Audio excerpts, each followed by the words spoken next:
Okay, so Eugenio, now we've got a fabulous guest. Now, the reason I say fabulous is because of the name. It's that season. It's that season. Look what happened. Look what happened. You jinxed me. I was going to be quiet until you introduced me, but then I just saw that That's all right. Everything goes bad because you know why this happened? There is wind. It's monsoon season. There you go. That's what it is. We're speaking to Jinkx Monsoon. Hello, how are you? I'm wonderful. Thank you. Thank you so much for having us. No, thank you for giving me the time to come and speak with you. Now, if you guys are listening and you don't know about the name of where Jinkx Monsoon came from, it's actually a little hat tip to the one and only Dela Monsoon. So, did you know, until recently, Eugenio had no idea what Absolutely Fabulous was? Oh. Well, I don't want to express what that makes me feel about it. Thank you. See, I think there's certain rights and privileges that should be revoked from me. The thing is that now I can do, it's La Croix, darling. La Croix, sweetie, La Croix. And he understands. I understand. I hope you don't mind. I also brought my collaborator, music partner, and longtime travel companion, Major Scales, is here. Yes! Just thought I'd poke my nose in. Hi, y'all. Yes! And actually, it's fun because the first question was about the relationship between you two. Together again. Okay? Yes. Again. In the theater. With both of you, Jinkx Monsoon and Major Scales. I read a little bit about the show and it's really, really fun. But tell us a little bit because it looks like it's in the future, something like that. Is that correct? It's a little bit absurd, but everything we create is at least a little bit absurd. But the show is set in the year 2065, give or take, and Jinkx and Major have come together after decades apart to do a reunion tour and reflect on their illustrious careers. So what that translates to is Major and I play ourselves in our 70s, doing a hypothetical retrospective, reflecting back on our careers, but, over the years that haven't happened yet. So it's us kind of picking up from where today leaves off, jumping 40 years into the future and hypothesizing what will happen between now and then. Wow, it sounds really complex, all this jumping about. You'll see the show and you'll go like, oh yeah, that makes sense. But what's really amazing about the show is we wrote it just because it was a funny idea we had. Back in 2019. Yeah. Wow. And the show's all about the two of us coming together again after a long break apart. Well, now, and we could have never guessed this when we wrote the show, we've been 2 years separated from each other because of the pandemic, and we haven't performed together in 2 years. So in the show, the characters haven't performed together in 20, 30, 40 years, however long. And in real life, there's some truth to that. So the show has become much more satirical than we even originally planned it to be. And I guess the word you could use is prescient. It's a very prescient. show. So how did you guys form this collaboration? I mean, where did that start? Because this isn't the first thing you've done. You've done a couple of things in the past as well. No, this is our fourth or fifth tour through the UK, and we met in college, in uni. He's translating for you. Translating that. We went to theater school together, and we bonded over our common love of some British television and 20s, 30s music, and started working together not long after. Making music and creating shows together. And that's where we made our first show, and that was the first show we were able to tour, and people just kept wanting us back, so we continued to do it. Thank goodness. Oh, amazing. Jenny, we're going to have to book tickets to see this. Yes, absolutely. Absolutely. Jinkx, singing, dancing, acting. Is there anything that you haven't done yet that you want to try? Oh, I've tried tried everything I want to try. Zip lining for ayahuasca, but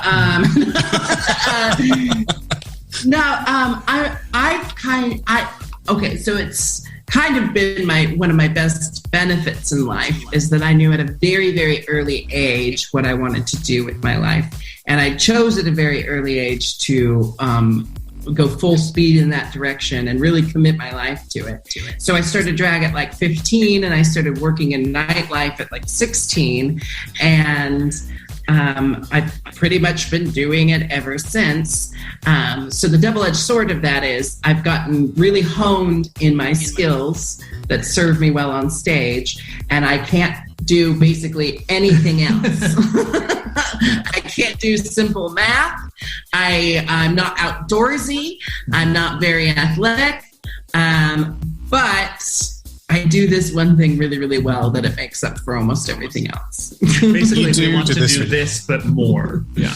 That is very So how true. about a skydive into the stage? That's new. While on ayahuasca. You know what? I would like to do a show where I'm hooked to a fly rig the whole time so that I can be, like soaring through the air and over the audience's heads at any given moment. I'd love to do a show entirely suspended from your disbelief.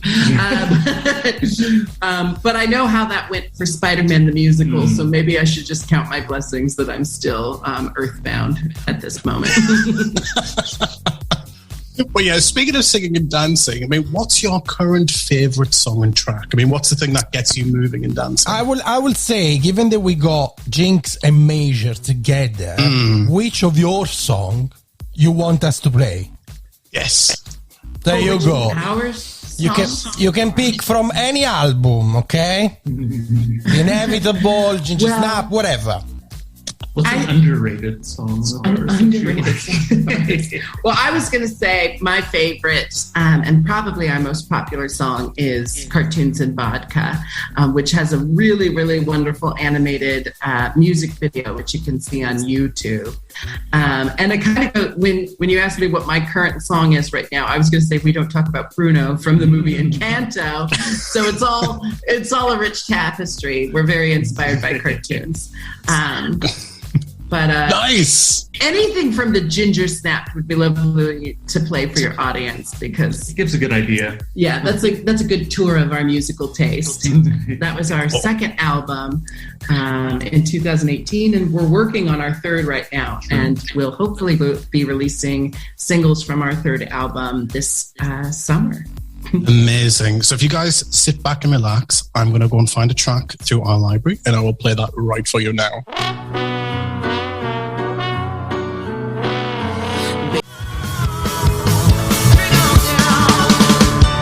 So what's your relationship with the UK and obviously your UK fans? I mean, do you enjoy it when you come here? How is it different to the States or anywhere else? Well, we always feel very at home here, and our audiences in the UK seem to respond to our material. They respond in a way that feels very visceral and very immediate, whereas sometimes our American audiences, they have to get to where we're playing from, We throw out a lot of weird scenarios, and it feels like our UK audiences, they pick them up right off the bat. Yeah, like you're just more accustomed to absurdity. Yeah. Oh yes, without a doubt.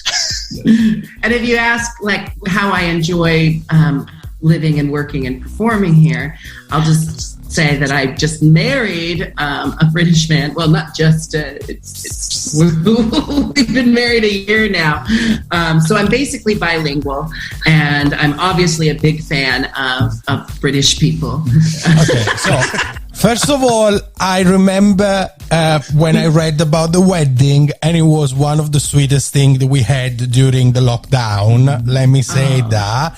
I loved the old setup. I loved the Zoom or whatever was the platform. I loved everything. But now I want to know, you said that you are bilingual, okay? Much better than British me. English and American English. Of course, much better than me. So, what is the food? I'm Italian, so I need to ask you about food. What is the English British food that you really, really, really like? That's a tough one. Oh. But we've got some of them in front of us right here. Don't say spotted dick. Don't say spotted dick, please. No, I love a cherry Bakewell tart. Oh, yes. I love getting breakfast at Pret a Manger. You know what you have here that we cannot get in the States is the Mr. Kipling Viennese swirls. And I would gladly advertise for them. I'd write a jingle, whatever they need, for me to get some more of those. There you go, Mr. Kipling. You've had it here first. Okay. I love a Sunday roast. I really like rustic, English country food. That's probably my favorite. Like the really rustic, like the building blocks of food, the world's first meal, like just grilled meat and potatoes. I like that. But in general, my husband likes my cooking because I use flavors and spices and seasonings. You're saying that's not a British thing? Salt is a seasoning. Oh, yeah, true. They should try it sometime. Now, what you're going to love is you are going to be performing up in Newcastle, which is, of course, somewhere that's very dear to my heart. It's in the northeast. It's where I'm originally from. So I hope you're trilingual because it's another language entirely. But so if one thing you will like is up in the northeast, it has more Michelin stars than anywhere else in the UK. As in, really? Like for like mass. The food selection up there is fantastic. It is champion pet. You're going to enjoy it. Yes, in the northeast in general. Excited. Yes. Well, when we were at Oldcastle, we were less impressed with the food. And don't get me started on White Castle. Oh, it's funny, I was telling Jenny that when I went to New York, I went to that particular establishment and I was like, oh, well, it's the first time I'm here in New York. Where am I going to get a great burger? And this guy on the street was like, White Castle. I was like, okay, great. So I just went along to White Castle. Never again. What? Never again. That's a hangover. That's a 3 a.m. only place open type burger. I've actually never had White Castle. I'm being such a a-hole. I'm sitting here trash talking this restaurant I've never even tried. But I do live in the world, and I have gotten enough context clues to trust that maybe I get the picture without actually eating it. So I suppose with all this castle, you've never been in Newcastle before? We have. I've been in Newcastle quite a bit. Yes. Oh, so you're well familiar with the accent. Yeah, I don't know that I can replicate it. Yeah, I can't replicate it. Don't always understand it, but that's half the fun is the challenge, right?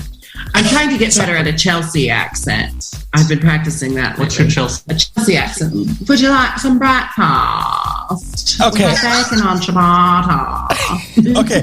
Can you please reply to the next question with a Chelsea accent? Okay. After a well-deserved break, what is next for Jinkx and then for Major? Well, I want to get back on stage and perform as much as possible to make up for 2 years off.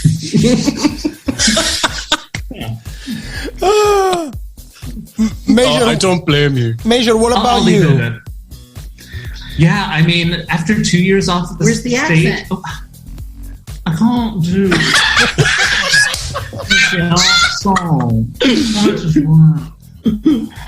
You could do one of those New England, overbite accents. Hello, darling. Yes. That's totally Abfab. That's Patsy. I'll just say that after 2 years off of touring, I'm ready to go back at it with a vengeance. More. Gusto. Yeah. Nice. Because I was looking at the timetable of obviously where you're performing, and it is huge. I mean, coming from me, if I did something like that, I would be knackered at the end of it. I'd be like, I'm sleeping for a year. That's it. I'm done. Oh. Yeah, well, I I'll circle back to what I said before, that like, you know, when we are doing this is pretty much all we do. You know, when we're on tour, people say, what did you think of the city? And I always say the hotel and the backstage was lovely and the airport was adequate. You know? When we spend quite a bit of time, like we're spending a couple of weeks in London, so we'll get out and do some things. But usually I'm so tired from the travel and stuff that it's really just like you wake up, you do the show, you eat some food, pass out, and get up and do it all again the next day. It does sound incredibly busy. There's a certain enjoyment to all you get to do is, you know, walk down the main road, and you get to see these certain highlights, and you form a small idea, and that grows a little bit every time you visit the city. So it's always an evolving sort of. Plus, it's fun just to see Grindr in New York. Oh yes, beautiful. Well, in case, just as a reminder for whoever is listening, Together Again is in London until the 23rd of April, then around the UK, including Newcastle, the Tyne Theatre and Opera House on Wednesday the 27th of April at 8 p.m. You can buy tickets online, but go fast, because they go fast. And if you buy a ticket and you want to bring with you a bakewell tart and a little bit of roast, they will appreciate. Don't forget the Viennese swirls. Yes, or a good Yorkshire pudding right before Yorkshire the show. pudding. Really wakes you right up. In Newcastle, if you have some in Newcastle, if we can have someone bringing a stotty with peas pudding and ham, and ham, it will be great. I'm sure they will appreciate. Or Saveloidi. Now let's stop, because otherwise they can't perform, because they will have the theater full of food. So. Your Italian is better than my English. Well done.